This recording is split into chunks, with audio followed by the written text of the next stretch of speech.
You see this skin, that even melanin? You see how the melanin on my face is the same color as the melanin on my neck, the same color as the melanin on my chest, the same color as the melanin on my arms and shoulders? Even melanin can do this for you too. I'm looking like a fresh pack of Rolos. Yes, it's the end of the summer, so I'm looking like caramel dipped in chocolate. Now, your melanin may not be this complexion, but whatever brown you may be, it can be even. That's why I started my skincare line called Even Melanin. Come try my cleansers, my masks, uh, my toner pads. I even have stuff for acne. I have a spot eraser, but you're gonna love it. Evenmelanin.com. Come see me. Get your melanin even.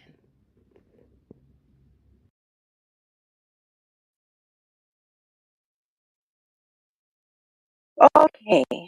All right. So today's uh today's address is titled, let's see, let me see it now. NYPD's Dirty Secret: How Misconduct Cases Vanish, and Oversight Chair Arva Rice was pushed out, and the fallout with Mayor Adams. Oh yes, we're gonna dig into it. Hi, Rich One Deep. Hi, Billy the Boss. Hi, B1 BJ. Okay, let's get started. Okay, reading this article here. All right, so we're gonna start with this article in the Post. New York police watchdog leader resigns, goes out on own terms after rift with Adams admin. Okay, so this is the person who is head of the entity that I believe De Blasio put into place to oversee any misconduct that happens in the NYPD. This was supposed to be, remember, he ran saying that it was going to be a more transparent NYPD or city moving forward.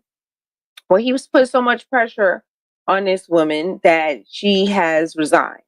So before we get to the article about her resigning, I just wanted to read an article from, I believe this from,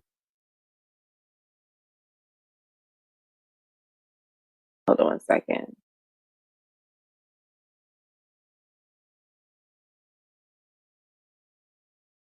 One second. I'm not doing a good job here.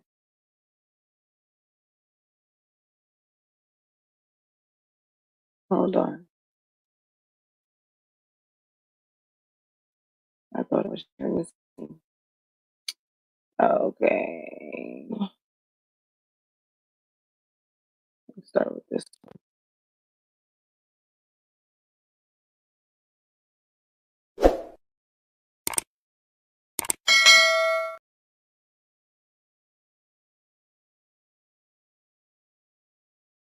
So we're going to start with this article, and this article was written March 2023. And this is NYPD rejected over half of review board discipline recommendations. In 22, Commissioner Kashant Siwa, remember her for like 2 seconds? Yeah, her. Declined to discipline more than 300 New York officers. So this was happening back in 2023. Okay. Commissioner Kashant Siwa of the New York Police Department rejected more than half of the disciplinary recommendations sent to her last year by an independent civilian panel that examines misconduct according to the group's figures. Commissioner Siwa, who took office in December 2021, closed more than 400 of the 754 cases sent to her by the panel, the Civilian Complaint Review Board, which releases the numbers during testimony before the City Council's Public Safety Committee committee this month. The accusations, which involved about 330 officers, include infractions such as inordinate use of force and abuse of authority, like failing to provide a badge number or wrongly threatening arrest. The dismissed cases and plan to release his findings on Thursday. Commissioner Sewell's rejections threaten to create resentment among members of the community the NYPD serves, Legal Aid Society said in a letter sent to Mayor Adams on March 15th. We respectfully call on you to uphold your promise to take police accountability seriously and tackle the NYPD's long-standing culture of impunity, the society wrote. We ask that you instruct the commissioner to develop and publish new guidelines to govern the exercise of her discretion. The board received a record number of allegations of police misconduct in 2022. Still, Commissioner Sewell's 46% rate of punishment was lower than that of her previous commissioner. In 2018, Commissioner James P. O'Neill imposed discipline in 83% of the cases in which the board recommended it. In 2021, under Commissioner Dermont F. Shea, the rate was 80%.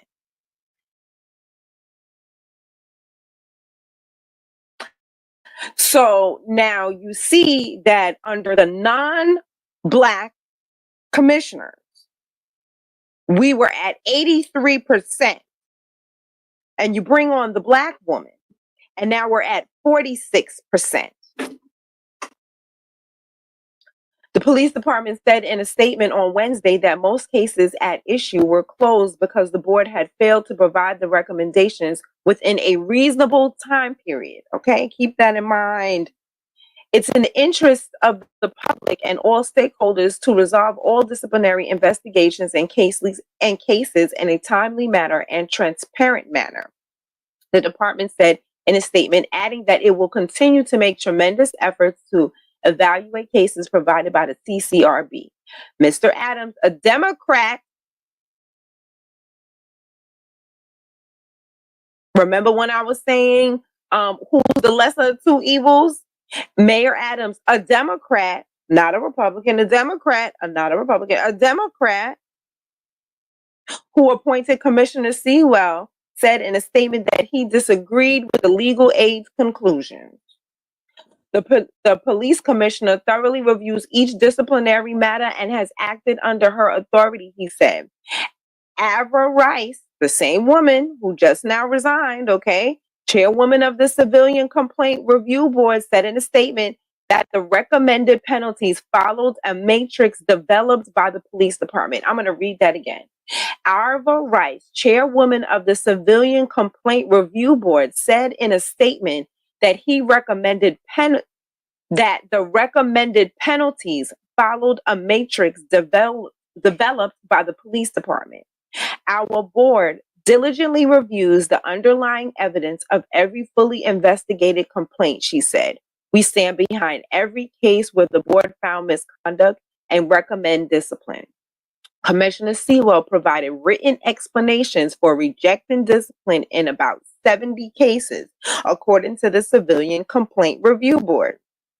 In one case, in February 2020, a detective acknowledged using physical force against a small, skinny 14-year-old boy who he said was attacking a girl. The detective, who is 6 feet tall and 240 pounds, grabbed the boy, picked him up, and forced him to the ground before handcuffing him, according to the board report. The board recommended that he lose up to 10 days of paid vacation.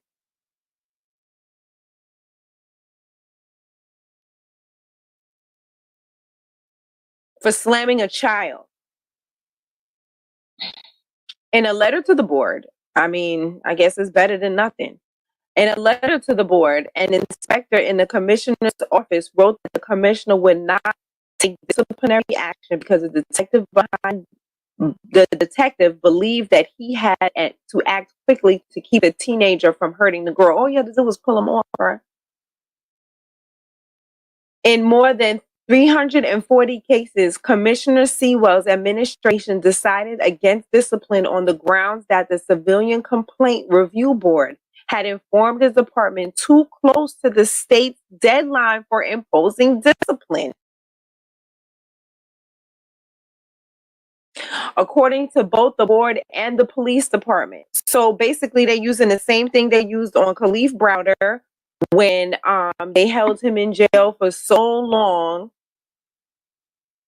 and then said, "Oh, well, it's past the time. We just gotta hold you in jail a little longer." Like they just waste time, or in this case, because I can't say that the Civilian Complaint Review will waste time. We're gonna read later on that their budget kept getting cut for how they could use funds to investigate these things. So he kept cutting the people and the money and everything like that. So it was taking them longer and longer to investigate. So because of that, they made it harder for her to investigate. And because it took her longer to investigate, and they said it was too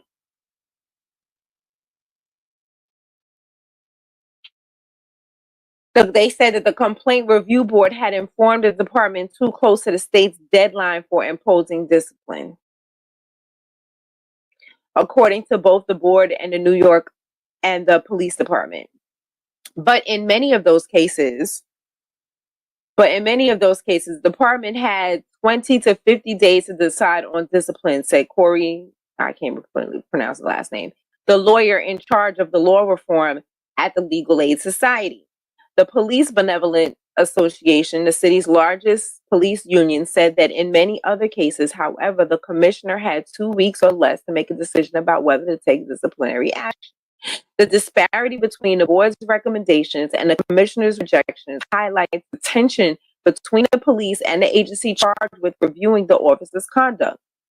The Civilian Complaint Review Board, which was established as an independent panel in 1993, is one of the few such bodies in the United States. In New York, any resident can file a complaint with the board, which investigates allegations of excessive force, abuse of authority, discourtesy, and offensive language. If the board members believe the complaint has merit, the board has the authority to begin an investigation. Its investigators then conduct and interviews and collect evidence to see whether to recommend discipline. The decision to impose discipline is ultimately up to the commissioner. Police unions have long criticized the board's reach and dismissed its investigators as civilians with little understanding of police work who seek to punish officers without taking into account the complexities and pressures of their job. On Wednesday, union leaders praised the commissioner's decisions, describing them as an act of faith. Patrick Lynch, president of the Police Benevolent Association, said the commissioner was pushing back against meritless allegations that had become a major factor in driving officers from the police department. CCRB has been harvesting as many nonsensical complaints as it can and hammering cops with frivolous disciplinary recommendations, he said in a statement. Paul Diacomo, president of the Detectives Endowment Association, said Commissioner Sewell is supporting her police when she thinks they acted appropriately. CCRB brings charges unnecessarily against members of the police, he said. I think the commissioner sees through that. But Christopher Dunn, legal director of the New York Civil Liberties Union, said that even under prior commissioners, the department regularly downgraded recommended discipline, but it seems like she's doing it at a faster rate. The group studies cases of discipline going back to 2000 and found that serious discipline from loss of vacation days to termination only occurred in 1% of cases. In 2020, the New York Times found that from 2014 to 2020, the police department reduced or rejected recommendations for stiff discipline of officers in about 71% of 69,000 serious misconduct charges. It's not like this is some new phenomenon, Mr. Dunn said. What's happening here is that a particularly dramatic example of their history of undermining the CCRB. Okay, so that was in March of 2023. Okay, and that was like I said, the black commissioner who was police commissioner for all of like about 2 seconds before she decided to step down. We don't know why, but she decided to step down, right? So the next article I want to read.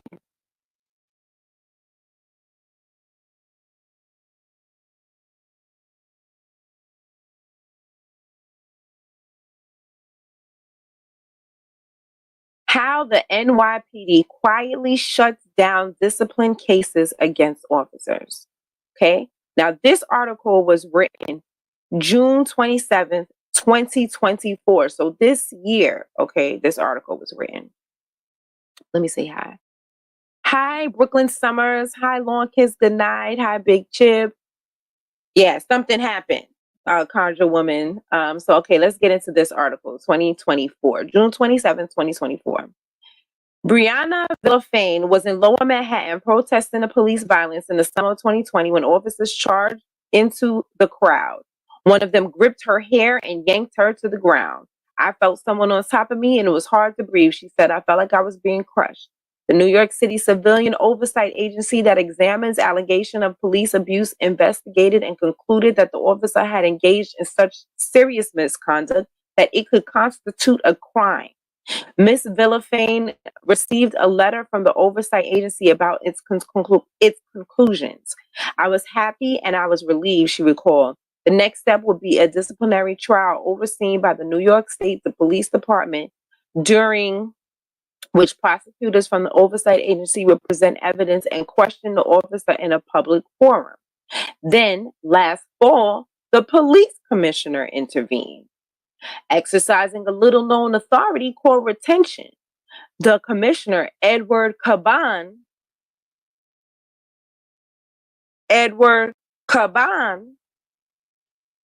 reached his own conclusion in private. He decided that it would be detrimental to the police department disciplinary process to pursue administrative charges against the officer, Gerard Dowling, according to a letter the department sent to the oversight agency. The force that the officer used against Ms. Villafane was reasonable and necessary. The commissioner ordered no discipline. Today, Officer Dowling is a deputy chief of the unit that handles protests throughout the city. The same man who yanked her by her hair, dragged her to the ground, and nearly crushed her to death is now the deputy chief of the unit that handles protests throughout the city. So the civilian complaint board said that it was so egregious that it constituted a crime. And New York Commissioner Caban and Mayor Adams said, oh, no. Not only is it not a crime, but we're going to give him, he's going to be head of this. He's going to be the head of making sure that, we handle protesters this way. Okay, that's what they did. That's what they did. Okay. His cases is one of dozens in which Commissioner Caban has used the powers of his office to intervene in disciplinary cases against officers who were found by the oversight agency to have committed misconduct.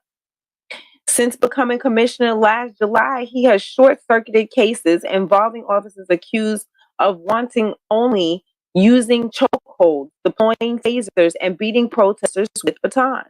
A number of episodes were so serious that the police oversight agency, known as the Civilian Complaint Review Board, concluded that the officers likely committed crimes against, I'm putting in here, against New Yorkers. Peace in Philly. Hi, Rob. Hi, Smiley, Sun Moon. Hi, Twinkle Star. Okay, as is typical across the United States, New York's police commissioner has the final say over officer discipline.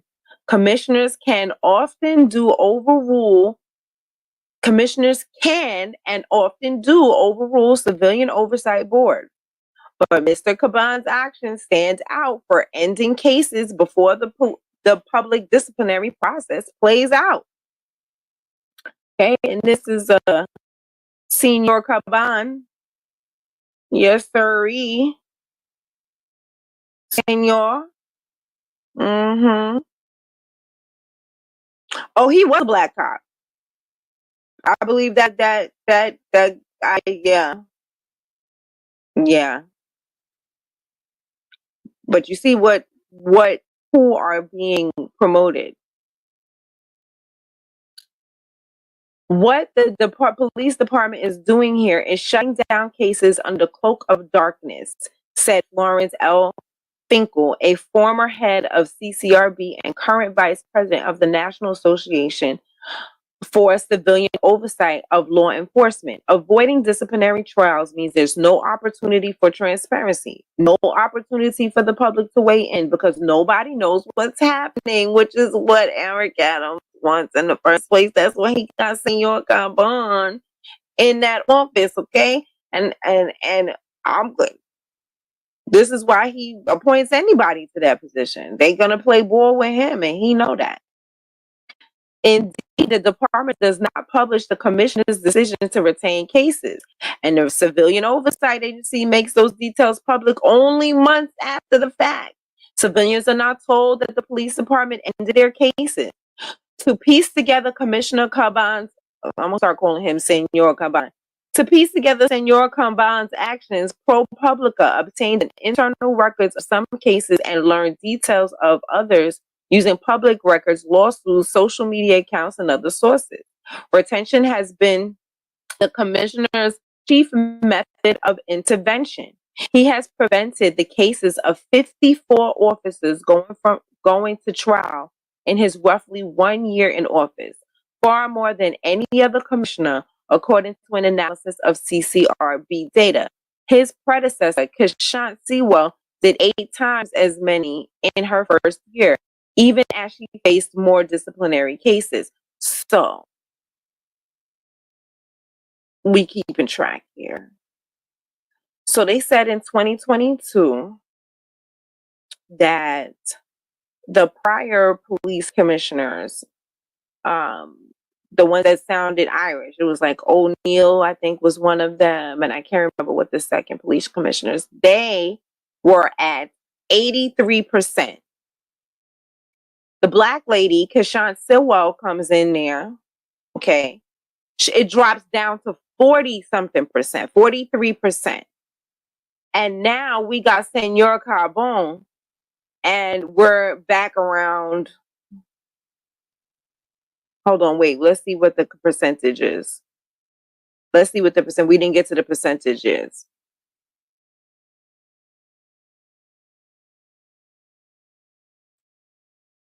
Let's see what the percentage is. Let's keep reading, okay? But keep that in mind. His predecessor, Kishant Sewell, did 8 times in her first year, even as she faced more disciplinary cases. In addition, under Commissioner Senor Caban, the police department has failed to notify officers that the oversight agency has filed charges against them. A seemingly minor administrative matter. Remember, I told y'all to pay attention to that when they said that, oh, it took too long, blah, blah, blah. Here's why I wanted you to keep that in mind. The oversight agency has filed charges against them, seemingly a minor administrative matter that can actually hold up the disciplinary process. The rules say that without this formal step, the departmental trial cannot begin.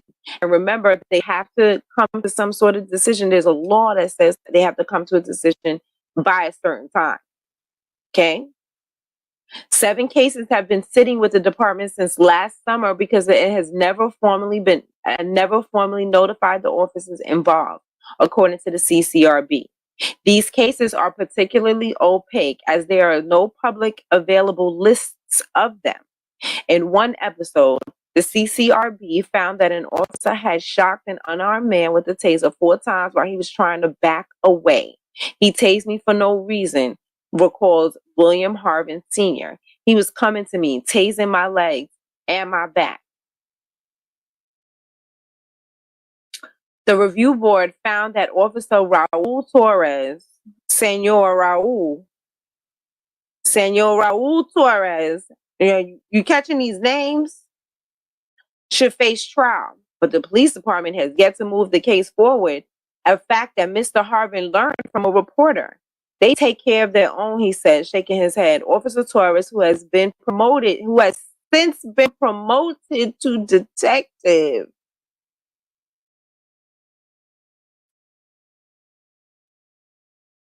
declined to comment, and his lawyer said that the officer had no choice but to use force because he was backing away. And you know, that blackness, it'll just jump up and get you. You know how that blackness be. In more than 30 other instances, Commissioner Caban, Senor Caban, upended cases which department lawyers and the officers themselves had already agreed to disciplinary action. The most times the commissioner has done so in at least a decade. Miss Sewell, that's the black lady, set aside 4 plea deals during her first year as commissioner, and he set aside 30.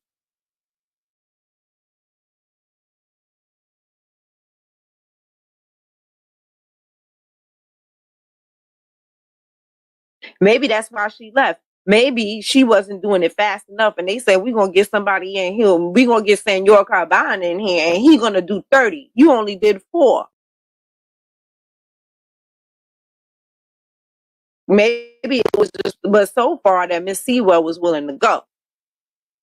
That there, and B1BJ says, there goes that black and brown. There goes that black and brown coalition. But who the hell is brown? Because they don't look brown to me. They look white.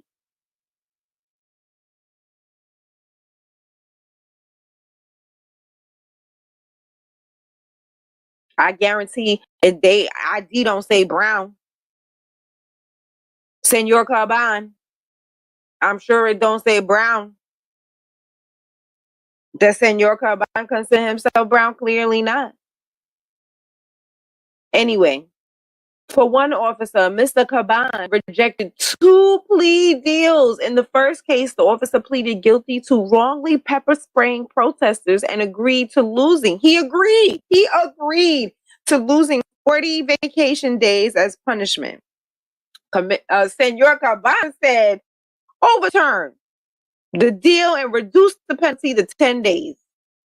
In the second, the officer pleaded guilty to using a baton against Black Lives Matter protesters without police necessity.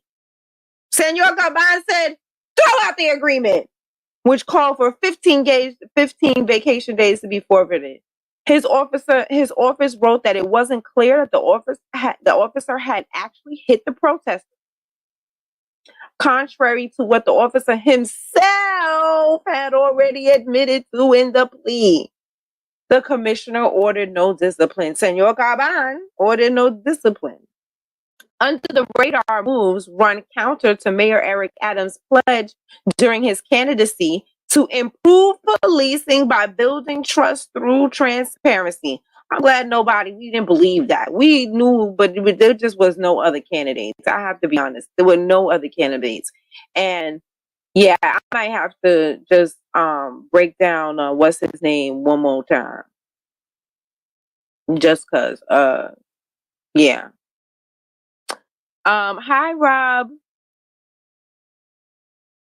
Oh, as a labor and delivery nurse, they put white on the birth certificates. I see it all the time with my own eyes. That's what Conjure Woman says. Okay. Hi, Katie Kid. You know, that's what it is. They put white on that whatchamacallit. Let's hear what Senor Blanco Caban has to say, okay? Okay. Oh, I speak a little Spanish. Okay. Let's see what Senor Blanco Caban has to say. Hey, I should have salsa music playing.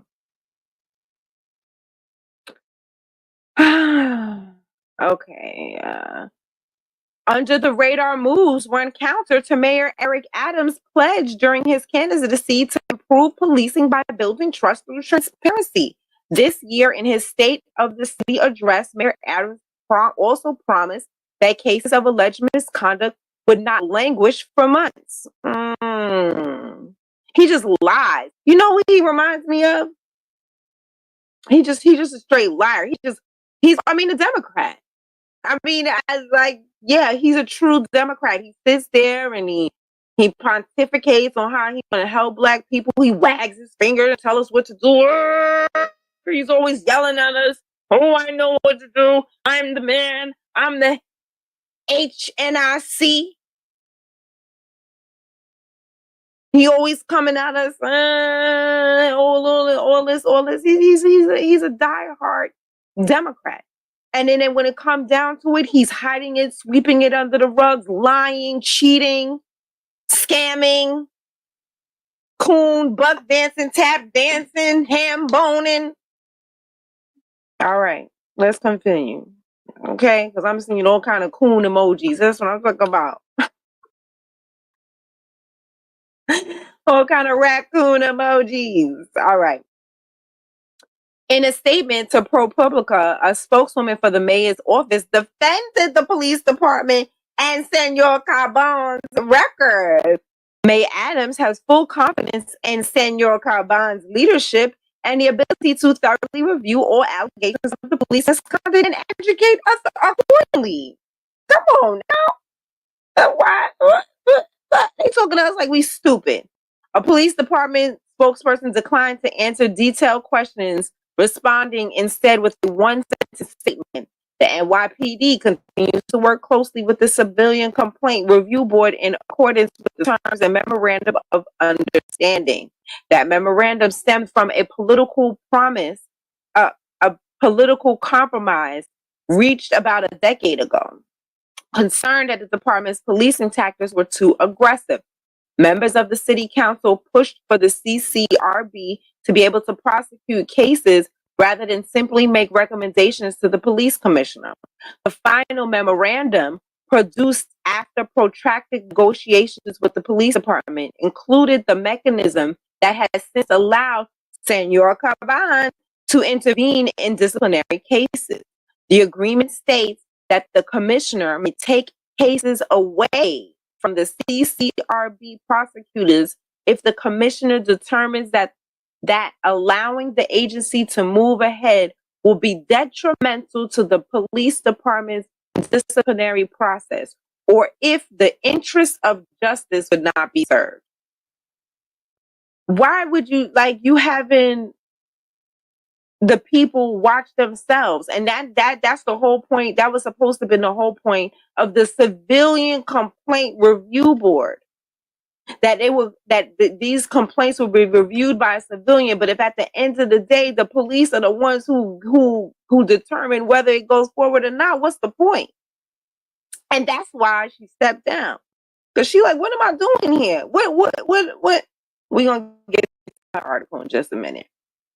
Chris Dunn, the legal director of New York Civil Liberties Union, objected at the time to have that veto power. Shown the number of cases that that Senor Caban has retained, he told ProPublica, this is exactly why we were concerned about this authority. Okay, the agreement stipulated that retentions can be used only on officers with no disciplinary history, a limitation that Senor Caban and other commissioners have not always followed. Commissioner Caban has on 3 occasions retained cases of officers who the CCRB had previously found engaged in misconduct.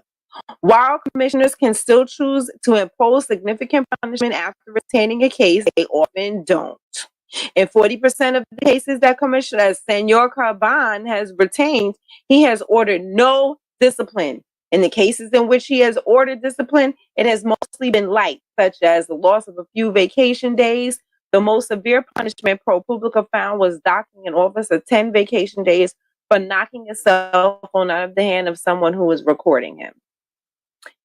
Disciplinary trials can produce significant consequences for officers if they are allowed to proceed. So I just want to reiterate again that the Democrats are impeding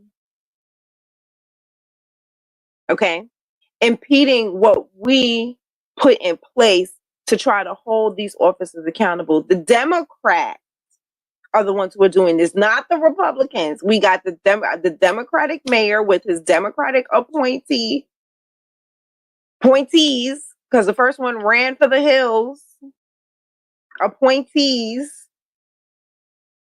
And this is what we're getting under the Democrats. So y'all want me to be afraid of Project 2025? We're getting, this is what's happening under the Democrats. I really don't see a difference between them or the Republicans, except for, you know, the amount of illegals that we have running around here, okay?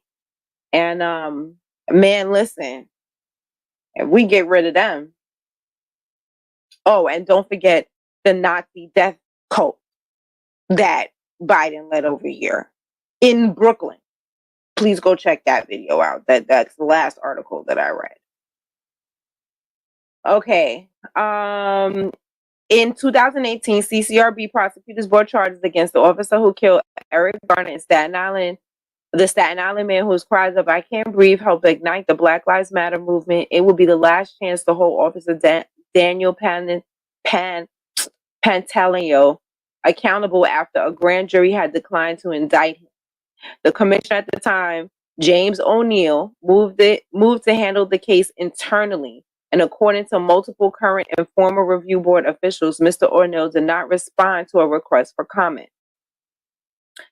The CCRB, however, pushed back. "I went to war," recalled Maya Wiley. She was running for mayor. I don't know about her. I seen her whispering in the ear of what's his name at Meta? Mark Zuckerberg. When he was on trial, when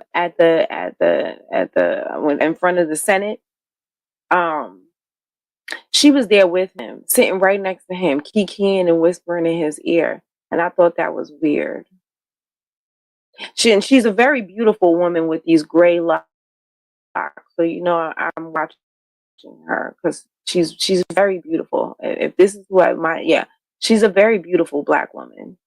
So, you know, my eyes peek up when I see her. I'm like, oh, what's she doing? But yeah, she was sitting next to Mark Zuckerberg, whispering in his ear and kikiing while he was testifying. And I thought that was strange. And I don't trust people like that.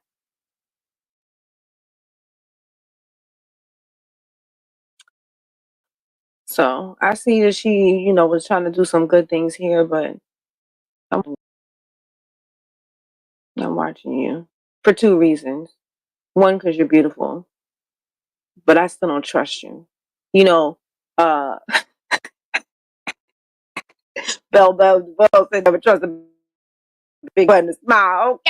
Okay. So just because you're beautiful don't mean I ain't gonna watch you like a hawk, okay? And I'm watching you. Anyway, and I wasn't gonna vote for you for mayor either. I didn't vote for nobody. I voted for the couch because there wasn't nobody to vote for. Anyway, the CCRB, however, pushed back, and "I went to war," recalled Maya Wiley. That's the woman who was sitting next to Mark Zuckerberg, the chair of the board at the time, who went to City Hall to argue against the police department's plans. Officials in Mayor Bill de Blasio's administration overruled the commissioner and let the trial move ahead. Mr. Pantaleo was found guilty of using a banned chokehold amidst huge public interest and scrutiny. The police commissioner then fired him. Okay. The current approach to police discipline under Senor Caban is something civil rights advocates attribute to his boss. Oh, they don't want him to oh no, but he getting some of that blame too. Oh, give him some of that work. Give Senor Caban some of that work. Come on, two-step all over him, all right? Salsa, all that, all on him, okay? Because they trying to let him be no, because you with it. You with it. You down with it. Tribute to his boss, May Adams, a former police captain who has struck a tough on crime image and opposed policing reform since taking office 2 years ago. "We cannot handcuff police," Mayor Adams told reporters when vetoing 2 criminal justice reform bills in January. So now He ran saying that it was going to be transparency, and then he vetoed. Yeah, yep, that's him. That's buck dancing Mayor Adams. Last year, the mayor reportedly urged Commissioner Sewell to reject recommended disciplinary action against a top uniformed officer who was also an Adams ally. She declined and pushed to discipline the officer and resigned shortly afterwards. Okay. Now, I'm starting to feel a little bad for her because I feel like they was forcing her to do stuff she didn't want to do so much that she left the job. And when you can't stomach doing these type of things, I can respect you. But when you can sit in that job and you can take the heat and you sitting there making excuses for the mayor and you're in on it too, you signing the papers and all of that, no, you're gonna get this work too. I do feel a little bad for her now. But let me tell you, at the time, I looked at her like a mammy, and she was sitting there right along with the rest of them. But all right, I seeing how things played out and how she ended up having to leave the office, and seeing that this is right after this. All right, Miss Sewell, I see you, Miss Sewell. I see you, Miss Sewell. Okay. Last year, we're gonna read that again just for her. Okay. Last year, just in case somebody missed it. Last year, the mayor reportedly urged Commissioner Sewell to reject recommended disciplinary action against a top uniformed. We got to read that clear just for her. Last year, the mayor reportedly urged Commissioner Sewell to reject recommended disciplinary action against a top uniformed officer who was also an Adams ally. She declined and pushed to discipline the officer, resigning shortly after. Mr. Adams then appointed another close ally to the position. Senor Caban, that's his ally. Hey, okay, they be down at the SOBs.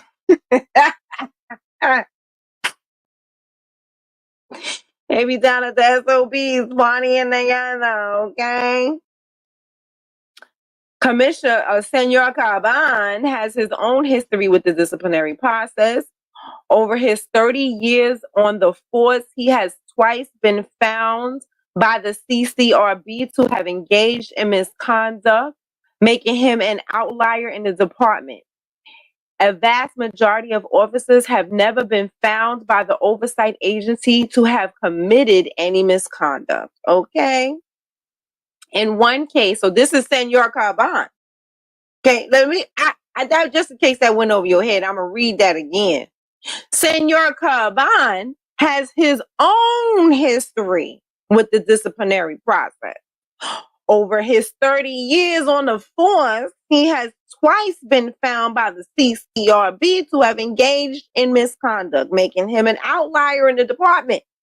As a vast majority of officers have never been found by the oversight agency to have committed any misconduct. In one case, he was ordered to complete more training after he arrested a civilian for not providing ID. In the other, related like slave patrol. Let me see your papers. Okay. In the other, related to his refusal to provide the names of officers to a civilian who said they had mistreated her, and there's no record of the discipline. The police department did not comment on Senor Caban's record, but it previously said Caban's awareness of that process will only help him bring a fair and informed point of view to those important decisions. Commissioner Caban recently rejected discipline in a case where two officers had killed a man in his own apartment. Remember I had said we in Project 25 already. We have Democratic everything here in New York. There's like what, maybe 2% of Republicans for what, Staten Island and some parts of Long Island. So Commissioner Senor Caban, democratically appointed Senor Caban, recently rejected a discipline case in which two officers had killed a man in his own apartment during a mental health crisis. The chairwoman of the review board criticized the decision, a move that earned Mr. Adams ire. She also requested many more resources to investigate complaints, which rose 50% in the last year under the black man Democrat. Instead, Adams' administration imposed cuts, forcing the board to stop investigating various kinds of misconduct, including officers who lie on the job. In this administration, we have a mayor who runs the police department, said Mr. Dunn of the New York City Civil Liberties Union. He sets the tone, and the tone is we're cutting police accountability and discipline. The police union and Police Benevolent Association disagree, saying that Mr. Caban's actions are a critical counter to what it sees as frequent overreach by the Civilian Oversight Board. The police commissioner has a responsibility to keep the city safe. The union's president, Patrick Henry, said in a statement, blah, blah, blah. Let me go back down to this. Last fall, Senor Caban sent his own signal. He gave one of the department's top positions to an officer who had tackled and shocked a Black Lives Matter protester with a taser in the summer of 2020. Tarek Shepard, yeah, he is Black. A captain at the time. Now you see why he captain, how he moving up in the rank. Tariq Shepard, a captain at the time, was heading to a disciplinary trial when his case was retained a year later with no disciplinary given. Officer Shepard is now the deputy commissioner on public information. He regularly appeared on television this spring to talk about the police department's response to campus protests over the Israel-Hamas war. Okay, so the other cop from before, he may not be Black because they're not showing this one. I thought that was the same cop, but this is a different one that was promoted over misconduct that they performed at the George Floyd protests. I think there should be investigation on that alone. How many officers from that received complaints from the Civilian Complaint Review Board have been promoted? I think that would be an interesting investigation. I don't even know how to go about finding that out, but I just put it into the universe. So it's going to happen now. Somebody going to investigate it and I'm going to read the article. Okay. I didn't put it out. Investigate that for me and send me the article. I will definitely read that. I'll blow it up. The outcomes have been different for the victims. Destiny, the protester who was tackled and shot with a taser, has struggled since encounter for nearly 4 years ago. Sometimes I feel like the human psyche is only made to handle so much. And what happened to me, it was just too much. Deputy Commissioner Shepard did not respond to requests for this comment. The police department never informed Ms. Strudwick or Ms. Belafane that the case, since the officers who hurt them had been upended. After learning what happened, both felt the department had denied them justice. That just makes my heart sink. Blah, blah, blah. She just shook her head. He's supposed to be protecting us and he's hurting us. Okay. So that was that. Now we're going to get to the whole point of the show. What we are here to see. Why Miss Arbor Rice, as if we can't tell by now after reading what happened in 2020, 2023, and what was going on in 2024. Let's pretend like we don't know why, but we're going to read it because we're going to give her the respect of reading her. This article was written about her. Chair of the Police Oversight Board resigns after Mayor Adams pushes her out. Now, this is the New York Times. That wasn't my headline. Okay, that's not my sensationalized headline. This is the New York Times. Okay, Arva Rice, who led the Civilian Complaint Review Board, had criticized the police department and sought more power and funding for the independent agency.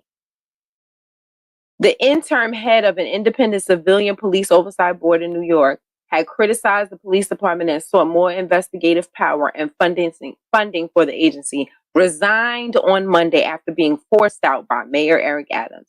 Their chairwoman, Arva Rice, was asked in April to resign from the panel, the Civilian Complaint Review Board, by Philip Banks III, the deputy mayor for public safety. Let's remember that name as the mayor race comes around. Philip Banks, and it won't be hard to remember. Philip Banks III. The request came after she criticized police officials for delaying an investigation into the fatal shooting of a Bronx man by failing to turn over evidence in a timely manner. See how they just drawing it out, so then they get too close to the time and they say, well, you didn't finish your investigation in a timely manner, so we're not going to do any discipline because you have to do that before such and such so we can do the discipline. BS. They're giving her the runaround. She running around the mulberry bush, okay? Ms. Rice, who also serves as president and chief executive of the New York Urban League, has led the board since the mayor installed her in February of 2022 when he called her a champion for equity and justice and then fired her because she was. Her resignation will take effect on August 15th. While I no longer serve on the CCRB, my commitment to holding police officers accountable for misconduct remains unchanged, Ms. Wright wrote in her resignation letter, which was reviewed by the New York Times. Among her accomplishments are investigating police responses to the protest of the murder of George Floyd in 2020, during which 138 officers were found to have committed misconduct, and clearing a backlog of complaints made during the coronavirus pandemic. Ms. Rice requested $15 million more in funding from the city council that the mayor and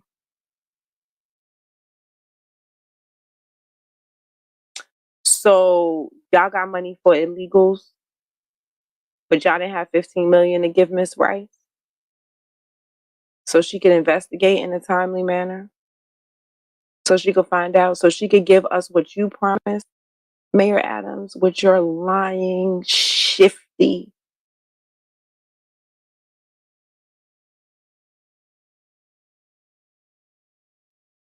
You didn't have $15 million. You just gave them illegals new debit cards.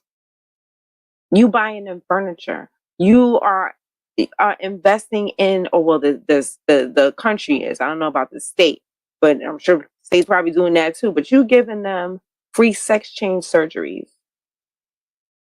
And you didn't have $15 million for Ms. Rice. You got them up in hotel rooms. You washing their clothes. You giving them new clothes. You didn't have $15 million for Ms. Rice.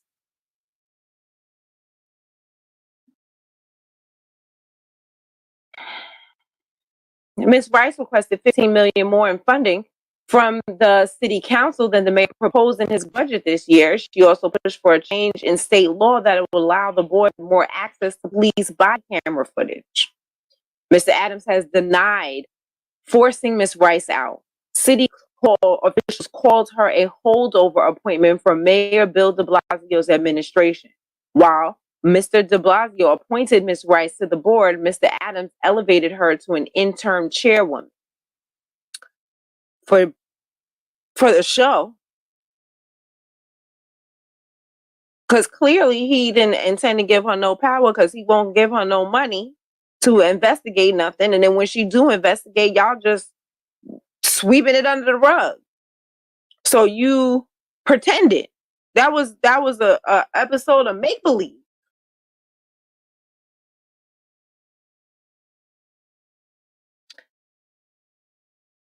Christopher Dunn, legal director of the New York Civil Liberties Union, said that Ms. Rice's forced departure was yet another troubling step in this administration's campaign to undermine police accountability. Under Mr. Adams, a former police captain, under Mr. Adams, a former police captain, under Mr. Adams, a former police captain who campaigned on fighting crime while protecting the rights of New Yorkers. It seems like the only rights that are getting protected around here are the not New Yorkers. The people who ain't New Yorkers got their rights protected. They're illegal. Dumb mugs ain't New Yorkers, but they have their rights are getting protected more than anybody else. But the actual citizens don't. They be not getting no protections at all. Not on the front end or the back. The police department has increased the use of tactics such as stop and frisk. Okay, so we got the white man to take it away and the black man brought it back. The black man and Senior Carbon. Stop and frisk, which have led to findings of racial bias in the past. The number of complaints received by the Civilian Complaint Review Board increased 50% in 2023 from the year before and was the highest since 2012. Jumaane Williams, I don't trust him either. I don't trust him. It's just my spirit. Jumaane Williams, the public advocate, expressed concern about who might be chosen next to lead the board. You know what I don't trust about him? I feel like he's taking the same track as Eric Adams, minus the police department, the public advocate. I see where he's going. I've been watching him for a long time, and his rise has been pretty quick. And I don't trust him. That's all. And then he used to have locks and he cut them off. And I just felt like that was, and I used to have locks. I don't have locks anymore. I combed them out because I felt like I was losing.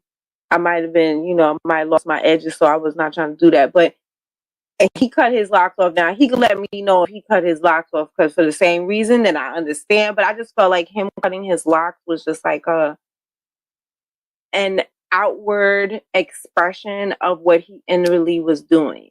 That he was, doing whatever he had to do to be able to rise. Because after he cut them locks, it was like, he just started going on up. And I just don't trust him, And if I'm wrong, I'll admit that I'm wrong, but my spirit says no.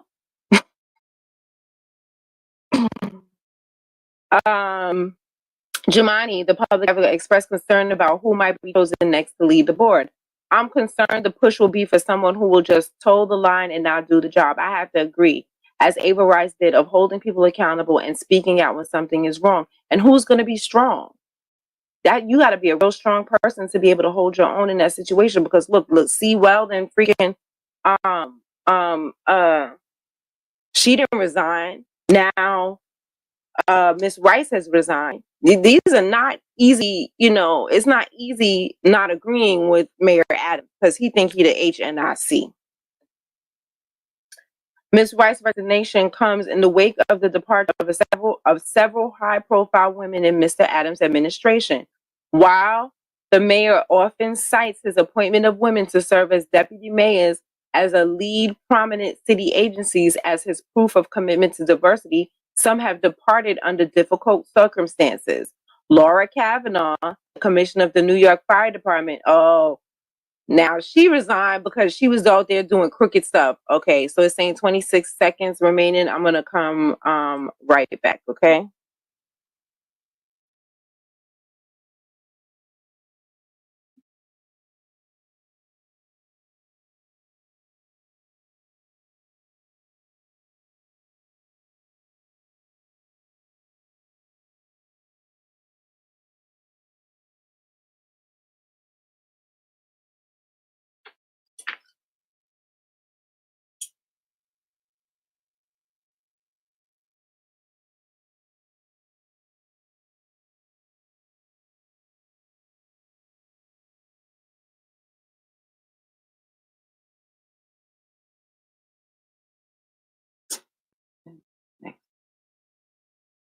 Okay, guys. All right. So Laura Kavanaugh, she quit because, hi guys. Hi. Okay, let me say hi.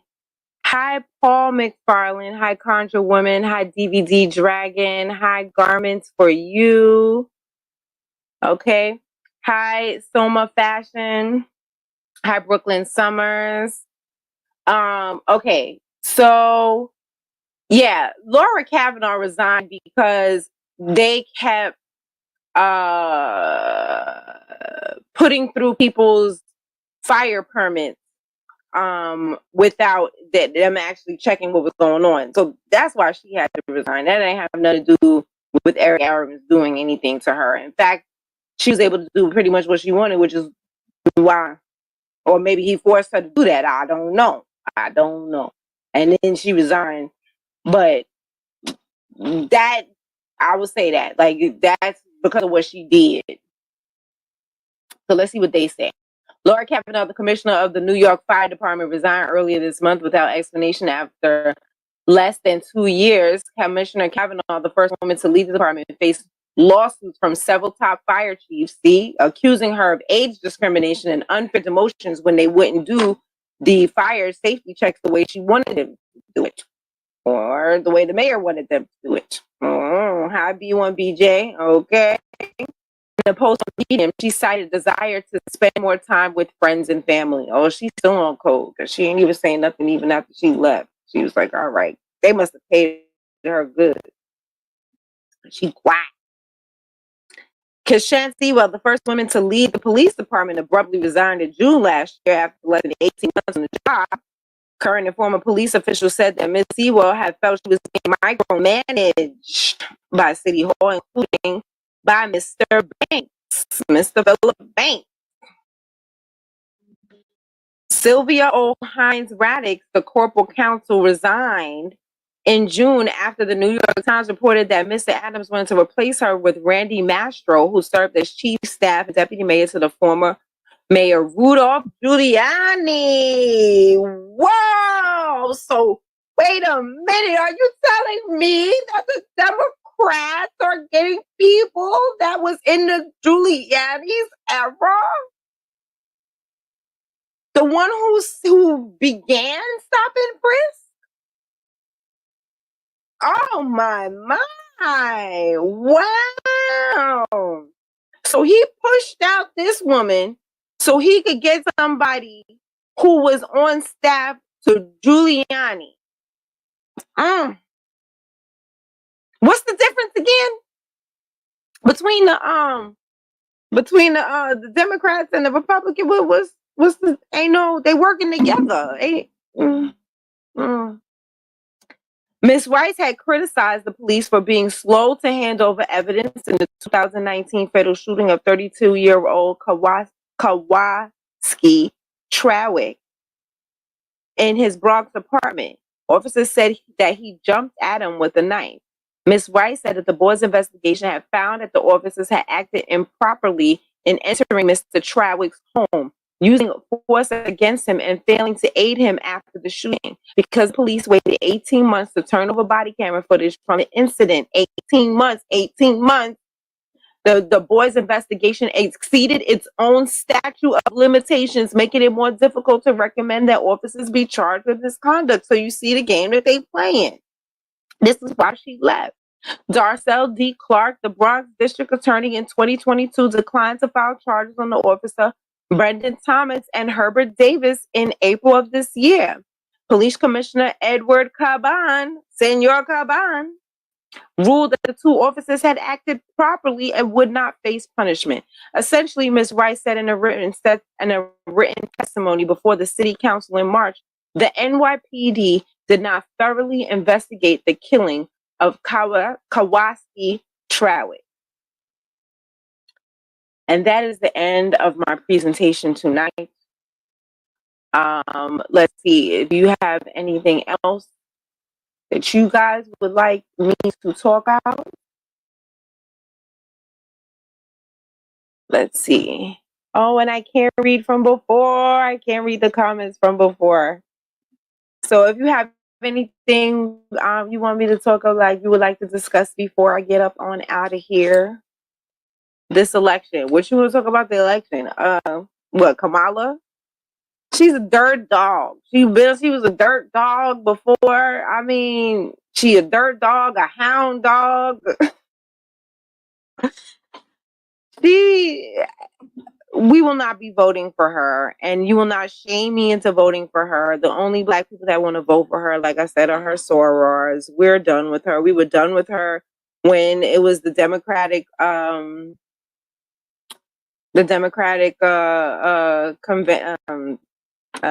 she was trying to get the Democratic nomination. We didn't vote her then. We're not going to vote for her now. She's never going to win against Trump. Yeah, she definitely is. Kamala is the cop and she's the op, and he put coon emojis. Absolutely, she is. So I'm interested to see who would be dumb enough to put their name next to hers, because I would kind of think that your name would be mud after that. She's only known for giggling and doing nothing. I really don't. They want to sit here and talk about, oh, this qualified woman. Qualified from doing what exactly? From locking up black mothers for their kids being truant when their child had a debilitating disease and it was in the hospital. Even the school knew that the child was in the hospital, but you still locked up her mama.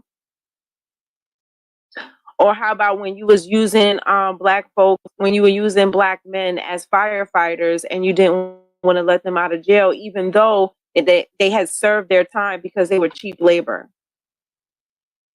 How about, and a lot of this stuff I learned from different people. So Dewan B was talking about this the other day. He was like, and how, how that video was going around where they're saying, oh, they said that Kamala had locked up all these black men for weed and it was only 53 black men, or, some small amount of black men.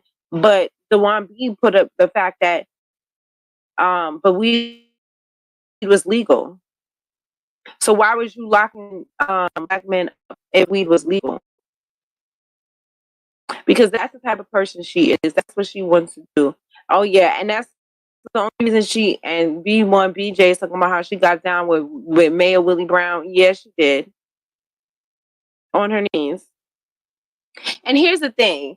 As a black woman, let's be honest, because I've heard people say this, like,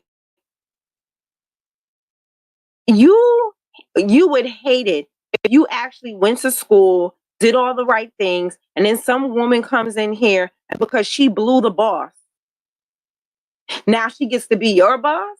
That's Kamala Harris. That's Kamala. She thinks she the top dog because she went and she did something strange for to rearrange her jobs. She did something strange so they could rearrange her job title, and now I'm supposed to bow down to her? Absolutely not.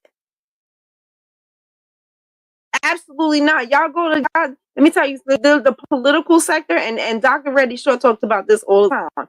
That political sector, they freak off parties is just as crazy as the entertainment field. That's why they always marrying each other. The actors, the musicians, politicians, everybody's always married and related. Because it's all the same thing. They go to the same freakum party. Right, as P. Diddy. That's why you think P. Diddy was the head of the Vote or Die campaign. The only reason that they can't use him no more. He was head of the Vote or Die campaign. And now look who they got now. They got Glorilla with some more people who rap about freak offs. I don't know if they partake in them or not, but I know that they lyrics do not sound like they would be opposed. So I'm not here to put freak offs on people or tell people what they do, but your lyrics say that you like that kind of stuff. So I'm just gonna go by what you say in your lyric. So Kamala Harris is one of them dirty. I'll do whatever it takes to make it to the top type of people. That includes I'll go to an HBCU even though I don't consider myself black, and I'll pledge at a black sorority even though I don't like black people and I don't want to be considered a black woman until it's time to vote.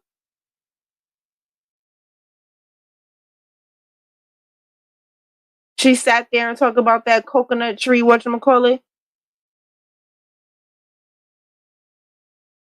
Child, you definitely not one of us because that's not something one of our parents would say as far as FBA.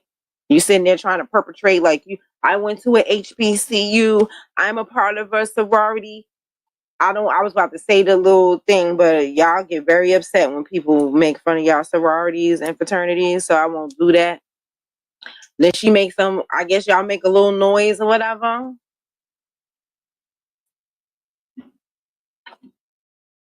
And y'all just letting her get away with anything.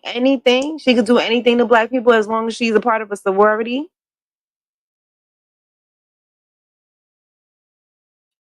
You definitely should do your own research on her and her your trap therapist says yeah, you definitely should do your own research on her and her record and what she's done. And if you want to start with Judge Joe Brown. Judge Joe Brown. Judge Joe Brown, see, he was, this was the time when young Willie Brown and all of them, they was Judge Joe Brown, he know the tea on who she was and what she used to be. No, you can read articles. Google the articles. Beryl is her name, a very dark-skinned Jamaican breeder, Indian man who had her. I don't know too much about her lineage on her Jamaican side. I just know that her father told us not to trust him. And anytime your daddy tell the world not to trust you, I'm inclined to listen to him. At least we be talking about all the time how we need people to warn us about people. And he did warn us about Kamala. He wrote a whole op-ed warning us about Kamala. So I don't really know too much. I can't really talk too much about her dad and what he used to do or what his family did. I just know he said not to. Yeah. I mean, I would say somebody said, again, I'm going to read and not listen to people reporting. I would say this, be careful who you listen to. It's not that you can't listen to people reporting. It's just you got to be careful who you're listening to because people do pay attention to the little words, right? So here's the thing. The guy that was on that video saying that, they talk about how she locked up black men for weed, right? But what you have to pay attention to is he's only specifically talking about weed. So that skews the numbers a little bit. You have to listen to every single word that people are saying. So when I hear something like that, well, what about everything else? You understand what I'm saying? Weed charges, because weed, like weed was practically, weed was legal at the time. So one, why are the numbers so high for something that's supposed to be legal? And two, why are you only counting that? Why aren't you counting the rest? And then honestly, people really didn't even say that she locked a lot of black men up. That's not what people said. People said that she did not let black men out of jail. That is what she said, that she held people in past their time. And that is what she did, so that, because in California, they use the prison workers to fight fires. And here's the insidious part about that. They use them to fight fires, but then when they get out of jail, you can't join the fire department because you got to have a clean record. So they use them while they're locked up to fight fires and put their lives in danger, because remember, California is known for the wildfire. It's known for the wildfire. So these fires are extremely dangerous. So they got these convicts out here risking their lives for pennies. For pennies. She ain't paying them. So basically, she just wanted to be master a little bit longer. She was the slave master. She was the one giving people longer sentences and things like that so she could keep them in. Then we'll talk about the mothers, the black mothers that she would lock up for truancy because their kids wouldn't want to go to school or because their kids didn't go to school. That's what she did to black women. The overseer. Conjure said the overseer. Exactly. She's an overseer. She's put in place so she could put the smack down on the rest of us, and then it looked like a black woman who did it. And then you can't cry racism because, she's black. today. And that's Kamala. So you gotta, I won't say that you can't listen to anybody. You just gotta pick and choose who you listen to and then double check what they say. Anything I said, look it up. I didn't come prepared with articles and everything because I like to have receipts, but I wasn't expecting to talk about that tonight. So I don't have articles and everything, but you could definitely look those articles up. Maybe I might go in. I don't know. But I feel like other people are going in. Do I have to go in too? Y'all let me know. Other people are going in on Kamala. Do I have to I try to keep my focus on New York because tomorrow. Oh, thank you so much, Conjure Woman. I appreciate that. All right. Okay. So maybe I'll see what I can do as far as getting the articles together and I'll try to put something together. She said, yes, I have to go into. Okay. All right. Okay. And I love you guys because I get not necessarily lazy, but I get real complacent not being on camera because I really don't like to be on camera. I really don't like it. I don't like it. I'd rather be in the background. Okay, when I was helping out at the rally for reparation, that's where I shine. I was in the back. I wasn't on stage. I didn't have to speak. I was helping everybody. I love that. I love that. I was in the back, being cute in the back. That's what I like. So being in front, it's not really my thing, but I do recognize that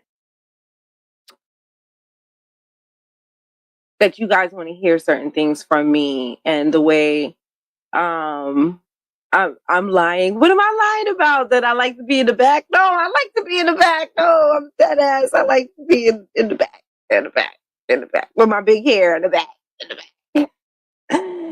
Hi Big Quaz, hi HK Johnson. Yeah, so but I appreciate you guys because you I was telling somebody today, I was like, yo, I know I haven't really done it lately, but people been holding me accountable. Yo, where you been at? You gonna do a video?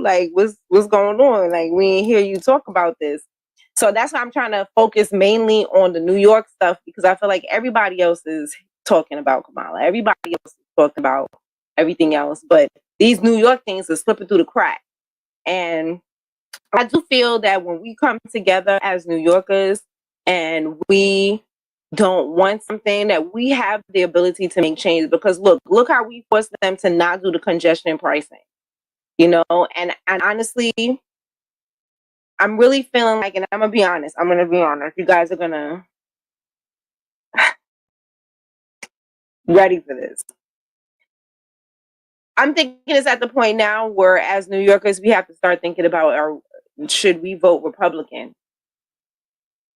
And I'm not talking about the presidential election because Trump's going to win. We don't have to vote Republican for him to win. He's going to win. And that's not that I'm excited. I really don't care either way. I just don't want Joe in there. I have to be honest. I don't like him or Joe, Kamala, whatever. Same thing. Okay. Same thing.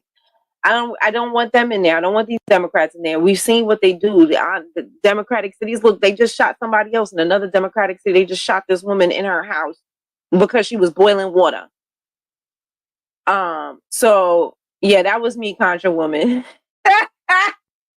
Conjure Woman said, I heard you on Tariq's show going in. Yeah, that was me. That was me. That was me. But yeah, they just shot this woman. So it's we see Democrats, and I just feel at this point in New York, I feel that we should consider voting how we used to go Democrat down ticket. I think we should leave the presidential election empty and maybe vote Republican down ticket. Because everybody else is about this illegal immigration. And that is not going to serve us as New Yorkers. You already see. First of all, the apartment buildings are prioritizing the illegals over us because they're getting straight money from the city. So they don't want to deal with people and you pay rent when you get one lump sum from the city that's guaranteed for however long they're going to pay this rent. And so that's pricing people out. The real New Yorkers are moving out like crazy. We don't have no kids here. Like, and sooner these people are going to start going to our schools and whatnot. So it's like, if we don't do something to stop the illegals, and there are no Democrats right now who are speaking about ending this invasion. Nobody. If you bring me a Democrat that is talking about ending this invasion, I could think about possibly voting for that particular Democrat. But all of them are making excuses and saying, "Oh, these people need a chance." What about us? We're not going to have a chance. The whole city is going to be full of illegals, and because nobody else is going to be able to afford to live here. And then who they're going to suck blood from? Because they sucking the blood from us.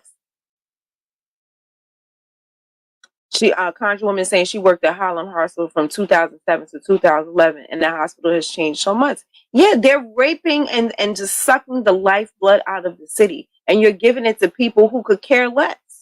They don't care. They don't care about this city. They want to take the money and go home or send it home. And come on now, they don't care about here. And they constantly coming and sucking blood from us and giving it to them. No. And look what's already happening. We don't have anything to be afraid of by voting Republican for our council people and everything else, because look, the police are already not listening to the civilian complaint board. They already sweeping everything under the rug. So what more can the Republicans do to us that's not already happening? What more could they do? The police are already going in. Look how they shot the boy, having a mental health crisis in his house. And they were about to sweep that under the rug. So at this point, we don't have anything to be afraid of from the Republicans, because, I mean, what's the difference? We got Mayor Adams, who's supposed to be a Democrat. But what's the difference? He's not doing anything to help Black people. He's not. He's sending the police into our and he's not holding the bad ones accountable. So even if there are, let's say that there are some, yes, and there are good police officers, but let's say for for this, that, there's a few bad apples, as they like to say, that are spoiling the bunch. You're not even punishing the bad apples. So how?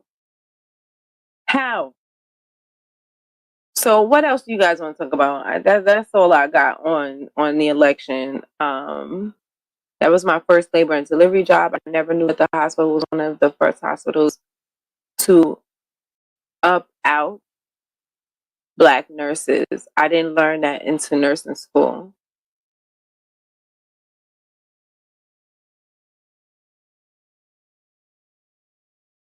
Oh, okay, I get it. I mean, I think what you're saying, that's the first one to hire Black nurses. That would make sense if they're in Harlem. That does make sense. But yeah, we've experienced a lot of racism here, which is why we need our reparations. So, Kamala, I will say this to you, ma'am. Give us our reparations and we'll vote for you. But you ain't got no reparations. I ain't got nothing for you, honey. I ain't got nothing for you. I ain't got nothing for you. Nothing. I saw this trend on Twitter where everybody put up pictures like, I am a foundational Black American woman and I will not be voting for Kamala. Well, post me on the there too. I ain't taking no selfie. I ain't posting nothing because I don't do stuff like that. But here it is right here. I am a foundational Black American woman and I ain't voting for no Kamala. Not today, not tomorrow. Not unless she gives me my reparations. So if she hands me my reparations, I'll go vote for her tomorrow. I will.